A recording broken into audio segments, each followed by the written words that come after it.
घर से मेवे के लड्डू बनवा कर ले आता और बीच में बैठ करके भोजन करते।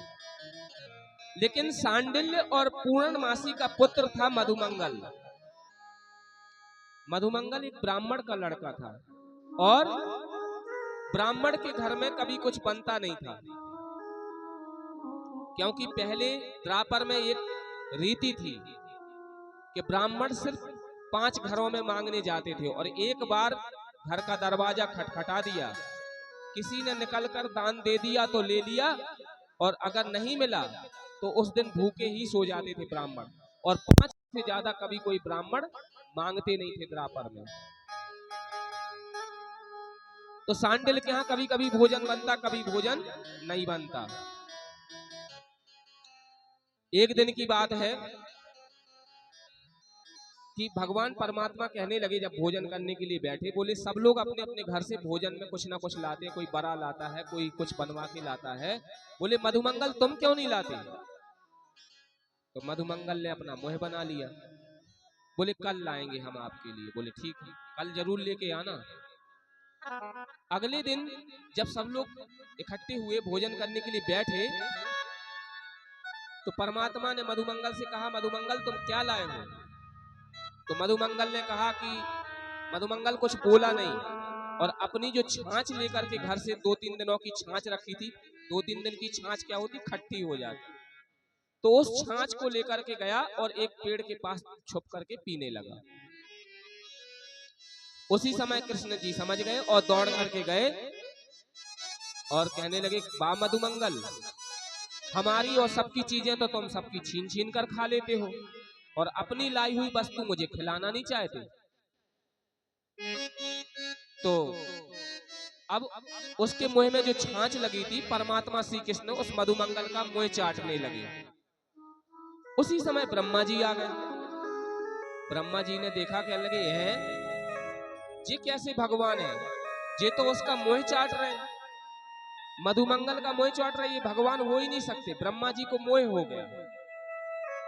देखिए, इसको बोलते हैं नैकट्य दोष। कौन सा दोष बोलते?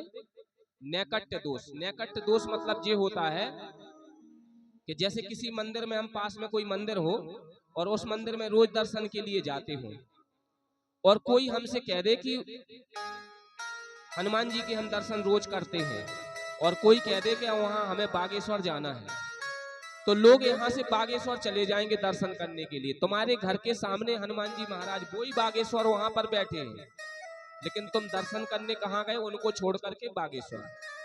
इसी को बोलते हैं नैकट्य दोष।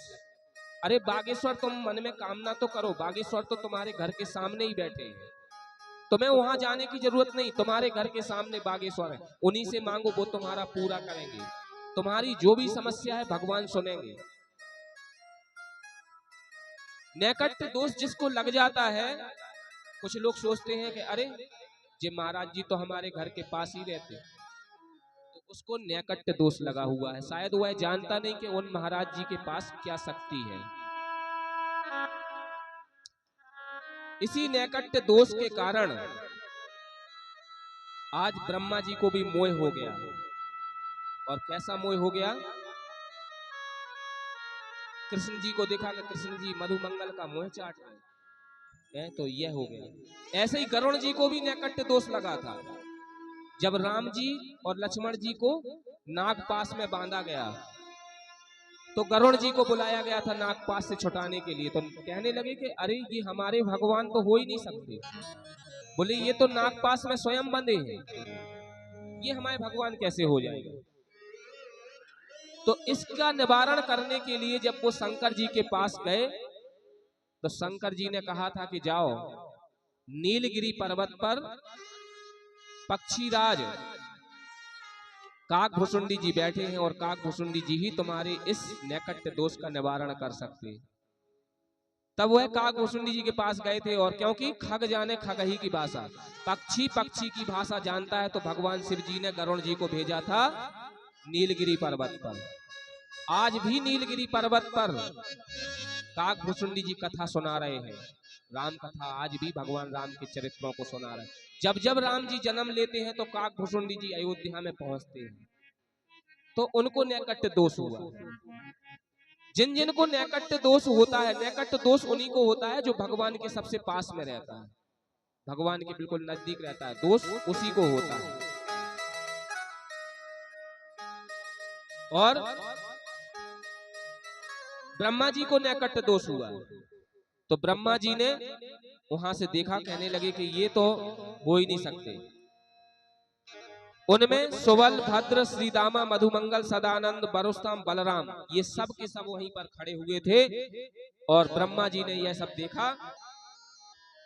यह कथा आती है श्रीमद् भागवत के 10वें स्कंद अध्याय 14 में, ब्रह्मा जी के मोह की कथा आती है।